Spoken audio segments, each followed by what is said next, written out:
Huh? Okay.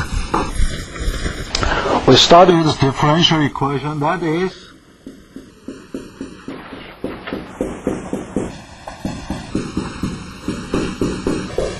what do we do? And we solve it. Right? And we say we solve that this is constructed by two solution, homogeneous solution and a particular solution. Okay? For example, particular solution expressed as, I don't know whether I can remember correctly, but there's something exponentially decaying, and the magnitude in phase with the sign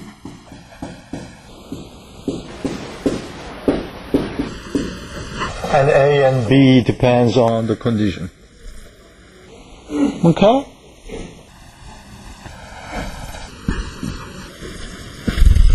We mainly handle those approaches in chapter 1.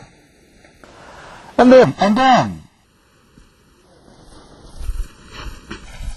where's my lecture?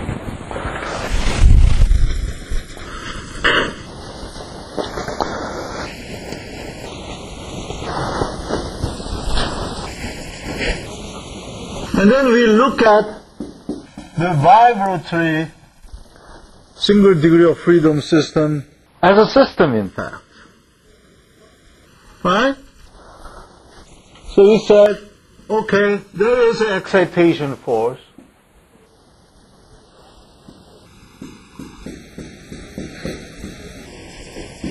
And the response.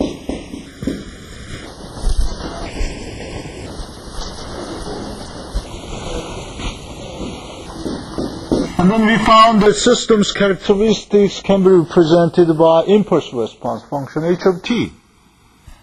The solution we have is x of t is expressed by convolution integral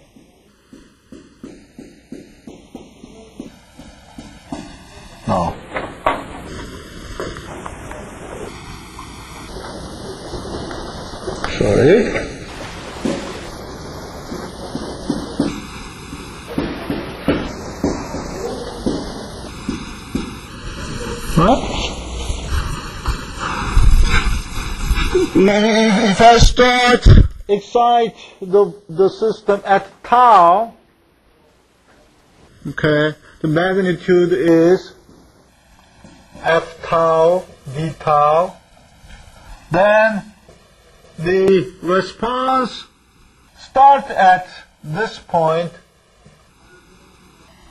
Actually, that is h t minus tau, because this is tau, and the magnitude has to be this. Right? That is convolution integral.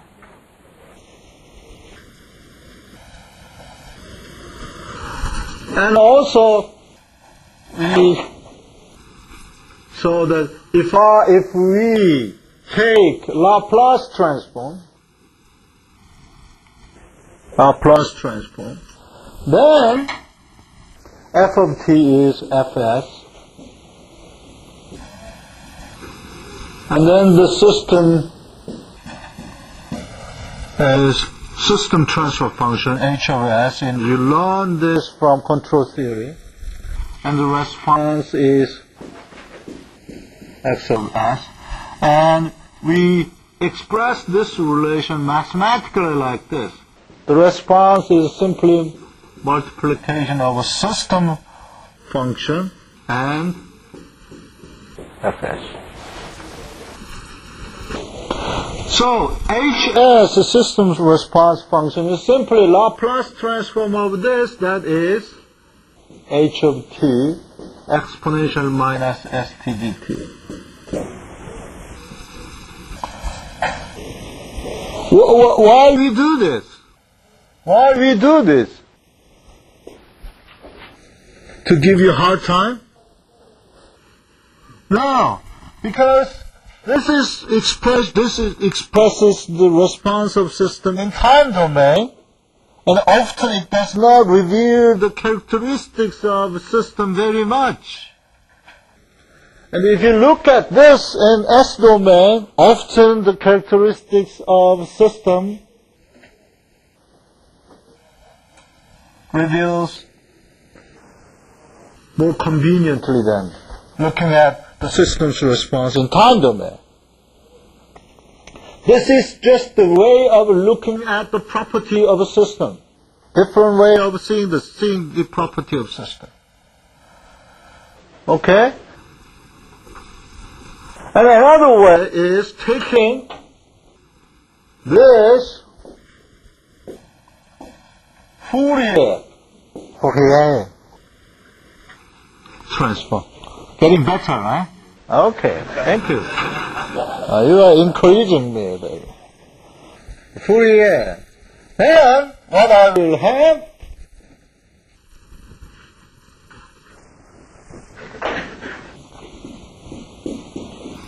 f of omega feed into the transfer function that will give me the response. And I write this mathematically. X omega is h of omega, f of omega. Those are having magnitude and phase. Okay?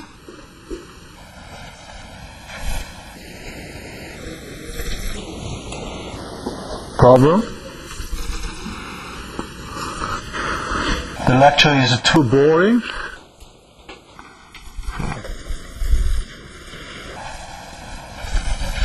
Okay, this is the story. And the relation between this and this is simply the frequency domain expression is simply when S equals J omega. And in vibration we usually use this approach, not this. The reason is, what would be the reason? Laplace transform, as you can see here, handles initial value problem. Okay? So, when you use this, meaning that you want to look at the transfer function and the system's characteristics in time domain. So what if the system is responding when I excite? Transient response. Because mathematically it possesses that kind of characteristics. But Fourier transform has the form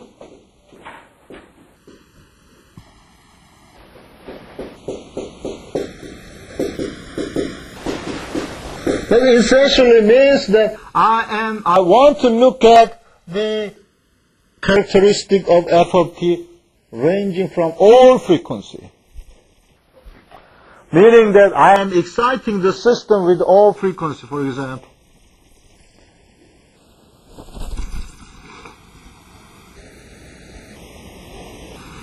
Steady state.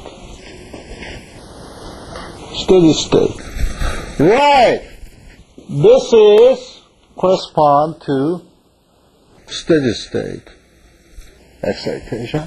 This corresponds to transient initial value. And they are all interconnected. Why? Why? Because we are handling only one system but different way of looking, 5 dishes. Yeah? We have 5 different 짜장면. Eventually it's a 짜장면. But different way of looking.